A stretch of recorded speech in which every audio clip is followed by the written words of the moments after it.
And we have a special guest this afternoon. We wanted to hear from one of the independent candidates for mayor who's going to be running next year. And to introduce him, I would first like to introduce our own chair of the Green Party of Chicago, Michael Harrington. Michael? Thank you. Thank you, brothers and sisters. And so I don't mess this up, I wrote it out, if that's all right. I want to thank you for being here today. It's my honor to introduce our featured speaker, Troy Laraviere, candidate for mayor of Chicago. Troy is a native and a lifelong Chicagoan. He and his wife and a life partner, Margaret, are raising their son in their Southside Chicago home. A graduate of our public schools, and after service in the Navy, Troy earned his degrees at the University of Illinois.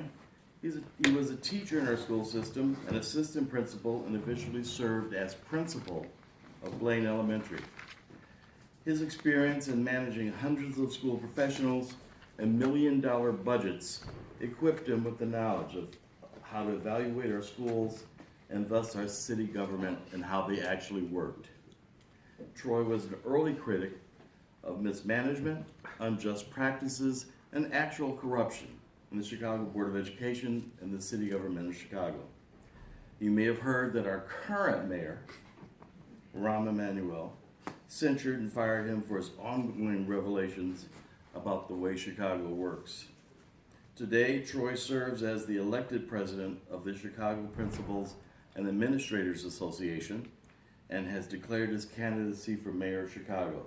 Chicago's nonpartisan municipal election is in February 2019. I encourage you to share what we hear and learn today from Troy with our 50,000 members across the state.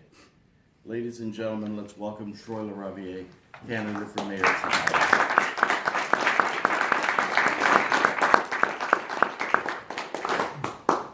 Good afternoon, beautiful people. Good afternoon to you. Apologize for my dress. I normally don't show up and speak to people without a suit and tie, but am I the only one that just came from freezing his behind off with the youth march? Anybody else? We drove through snow and ice from Carbondale.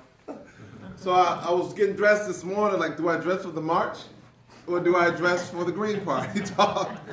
And I figured that you guys would be more likely to forgive me for wearing jeans than the kids would be to forgive me for wearing a suit to a march. So here I am. Normally when I give these, when I first started having these sort of living room conversations with folks, I go straight into policy. You know, that's like how my mind works. And then afterwards, the feedback would always be, people want to know who you are, your background, what makes you tick, what's the story that got you to where you're thinking about running for mayor. And so I'll try and tell that story and integrate it with some policy conversation. I never heard that introduction before. That was pretty good when I hired you. It took away.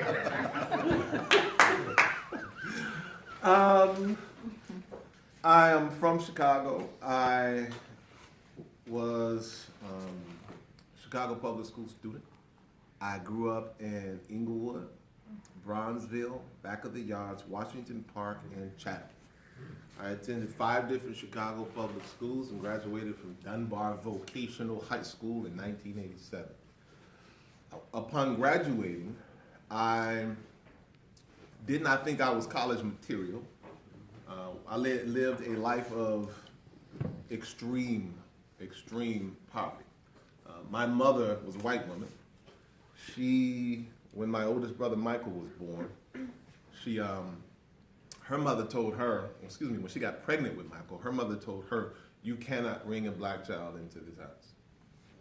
So you either give it up for adoption or you leave. And so she left. And she moved to Bronzeville, 43rd Street, and Ellis, and was basically homeless, going from one friend's house to another for much of about, God, much older than Michael how much older than I is my brother Michael. So right around the time I was born that she got some kind of stability because she got married. And then 6 years later she was divorced, and then it was off to the races again.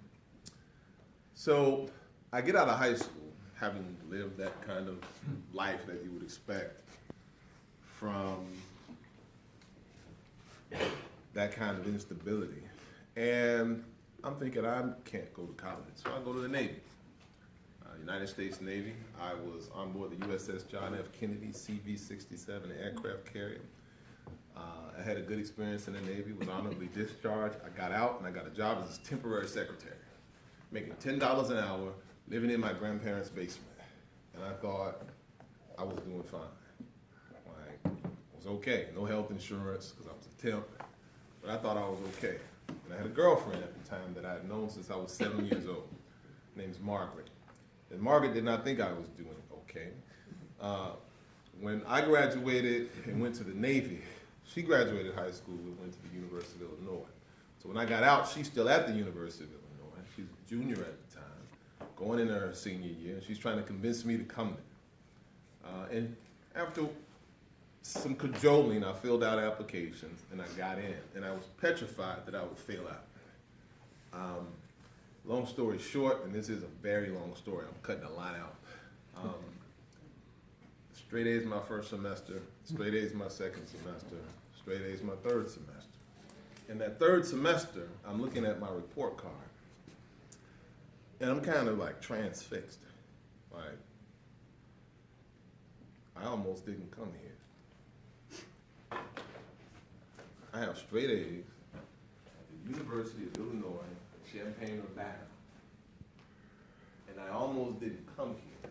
Like, this is the flagship institution, public institution of the state, and I almost didn't come here because I didn't believe that I could measure up to everyone else who's here. And there are a lot of racial implications in that, in terms of prejudices the society gives others against you and you against yourself. Right? And so I began to think, there are other people out there like me. Like, I almost didn't live up to my potential. There are other folks out there like me, young folks out there like me who have the same inaccurate perception of their own intellectual potential.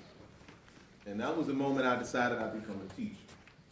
And it was a critical moment because the motivation behind that moment is the same motivation that brought me to consider running for mayor. And that was that any kid who would come through my classroom as a teacher was not going to leave my classroom not understanding and not being equipped with what they needed to realize their potential like I didn't understand mine. Right? This idea of the realization of human potential was central in that decision making. And the idea that I needed to be an actor impacting the environment and the circumstances of young people to increase the likelihood that they would realize theirs. Right? So I become a teacher. My first job was on a deck on the south side, not deck, Doolittle on the south side, 35th Street.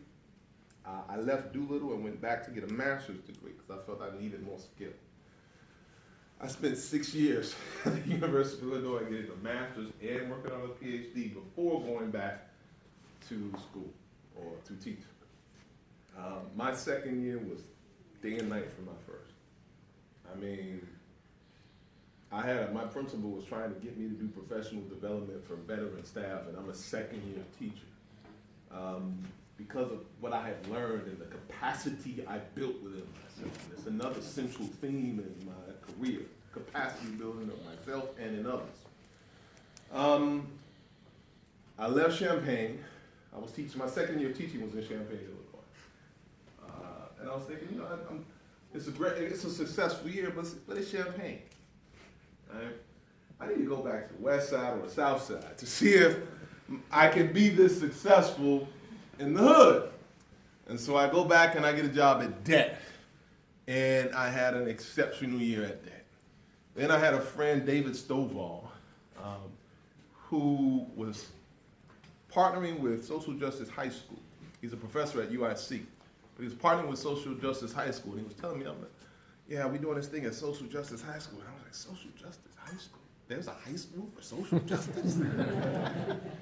Dude, I would love to work in a place like that. He was like, man, I see if I can get you an interview. So I got the interview. I got the job at Social Justice as a history teacher. I had such a good first year that they made me assistant principal second year. And that was in Little Village, serving a mostly Latino community. My previous 2 jobs was serving mostly African American communities, both low income. Then I moved over to Johnson on the west side, it's in North Wandale, another low income community, predominantly black, as an assistant principal, and had a great year there. The principal and I, we tripled the number of kids meeting math standards and doubled the number of kids meeting reading standards. And we did it with the same group of kids, not how they go in and play around with numbers. The same kids, and move these kids out or turn it into a magnet. The same kids. And it was after that that Blaine came calling. And that's what I'm known for, my time at Blaine. But Blaine was unlike any school I had ever been to. Blaine was not the kind of school I got into teaching to be at. It was a predominantly white, affluent community. 60% white, about 30% Latino, and the rest were a mix of black and Asian. And so it was like, why am I even, like, why would I even, people are like, how did Blaine get in your trajectory? So let me explain. Right around the time that Blaine came calling, my mom was, right before they came calling, my mom was had been in the hospital for about a year. And she had just died. And I had a real deep experience in the hospital with my mother on her last day. I was the last person to see her, and she passed about a half an hour after I left the room. And we buried my mom. I went back to Johnson School that next week. And I get this phone call from Blaine Elementary School. They want to interview me for a principal position.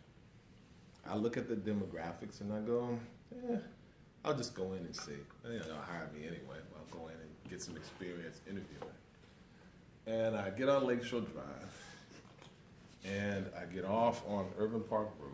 I'm driving. I look to my right, and I see Thorpe Hospital, which was the last place I'd seen my mother alive. And I look over at Thorpe, and I look forward. And my eyes just welled up.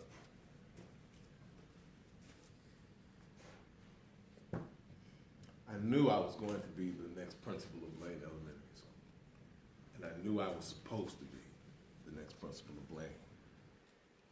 The reason I knew it was because